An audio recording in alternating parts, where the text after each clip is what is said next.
దేవుని నామానికి మహిమ కలుగును గాక. మన ప్రభువును రక్షకుడైన యేసుక్రీస్తు వారి నామం బయట అందరికీ శుభాభివందనాలు తెలియజేస్తా ఉన్నాను. ఉదయకాలపు వాక్యదానాల్లో భాగంగా కొంతమంది వ్యక్తుల ద్వారా మరి సంఘటనల ద్వారా మనం పాఠాలు నేర్చుకుంటా ఉన్నాం. ఆ సిరీస్లో భాగంగా ఈరోజు మరి న్యాయాధిపతుల గ్రంథం నుంచి గిద్యోను కుమారుడైన అబీమెలెకు జీవితం నుంచి మనం పాఠాలు నేర్చుకోవడానికి ప్రయత్నం చేద్దాం. మరి అబీమెలెకు మరి గిద్యోను యొక్క ఉపపత్ని కుమారుడు. గిద్యోనికి బహుభార్యలు ఉన్నారు, 70 మంది కుమారులు ఉన్నారు.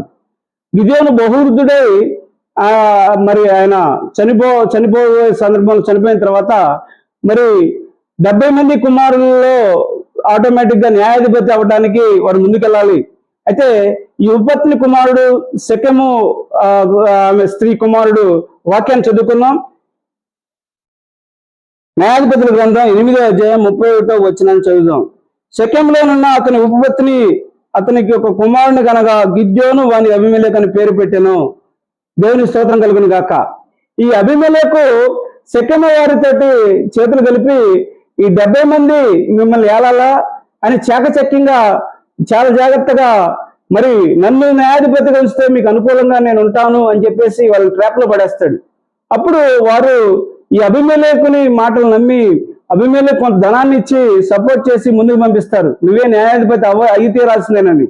మరి ఈ దుర్మార్గపు ఆలోచన చేసి అబీమెలెకు మరి కొంతమంది దొంగల్ని మరి డబ్బు పెట్టి కొనుక్కొని మరి 70 మందిని మరి గిద్యోను కుమారులు 70 మందిని సొంత సహోదరుల్ని చంపేస్తాడు.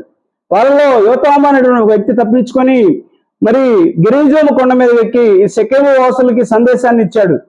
మరి శెకెము వాసులారా, మీరు ఎంత తప్పు పని చేశారు అని ఒక ఉపమాన రీతిలో వాళ్ళకి ఒక స్టోరీ చెప్పాడు.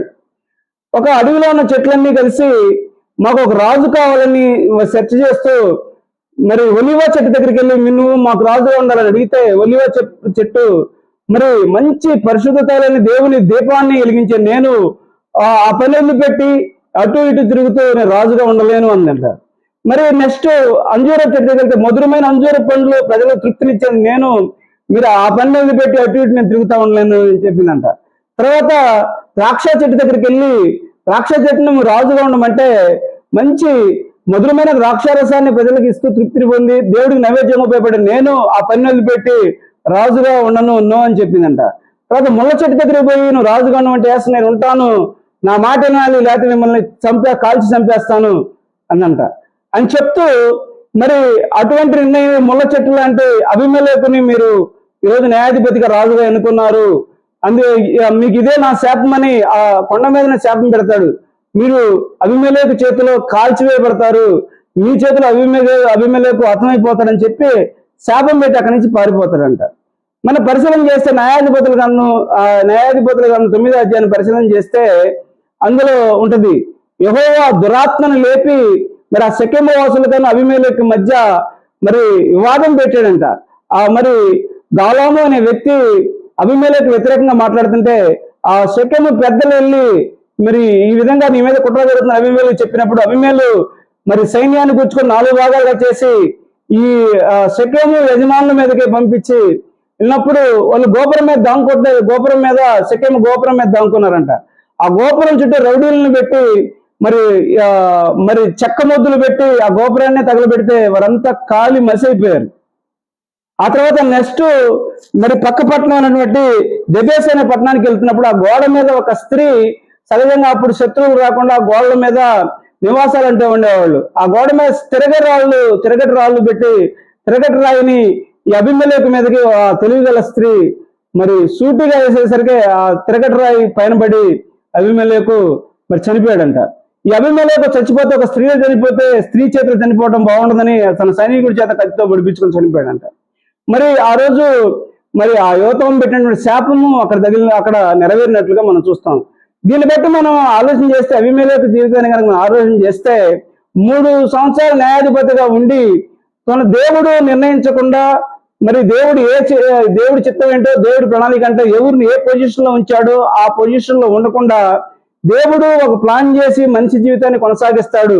నువ్వు లీడర్ కావాలంటే మరి నువ్వు అడ్డదారుల్లో వస్తే లీడర్షిప్ తీసుకోవడం అనేది దాని ద్వారా నాశనానికి నీ జీవితం నాశనం అవుతుంది.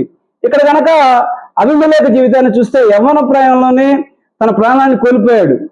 మరి యేసు ప్రభు చెప్పినట్టు కత్తి పెట్టినట్టు కత్తితోనే పోతాడని దుర్మార్గం ఆలోచన చేసిన వాడు దుర్మార్గంగానే చనిపోయాడు. షెకెము వాసులు కూడా శాపానికి గురయ్యారు. మనం పరిశీలన చేస్తే దేవుడు నిన్ను ఏ పొజిషన్లో ఏ పాత్రలో నిన్ను ఈ భూమి మీద ఏ విధంగా వాడదలుచుకున్నాడో దాంట్లో తృప్తి పొంది ముందు నడవాలి తప్పితే లీడర్షిప్ అనేది నువ్వు కోరుకుంటే వచ్చేది కాదు. ఒకవేళ అడ్డదారుల్లో పోయి నువ్వు నాయకత్వాన్ని తెచ్చుకుంటే ఈ అబీమెలెకు జీవితం లాగా నువ్వు నాశనాన్ని కోరుకున్నట్టే, నీ జీవితాన్ని నీ చేతులారా నువ్వు నాశనం చేసుకున్నట్టే. ఎప్పుడూ సక్సెస్ను పొందుకోలేరు.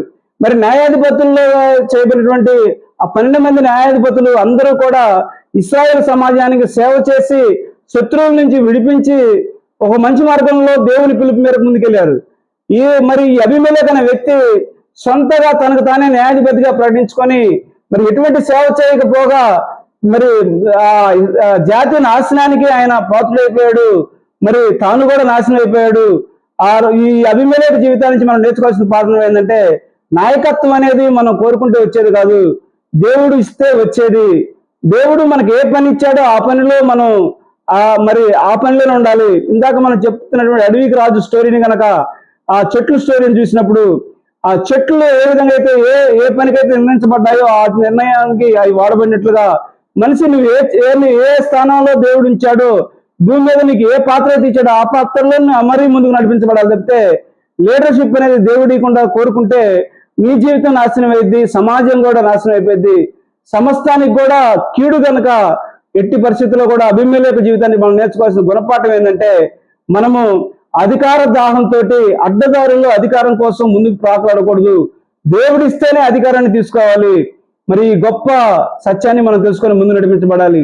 దేవుడి పరిశుద్ధ వాక్యాన్ని వినికిడిలో దీవించి ఆశీర్వదించును గాక. అందరికీ వందనాలు.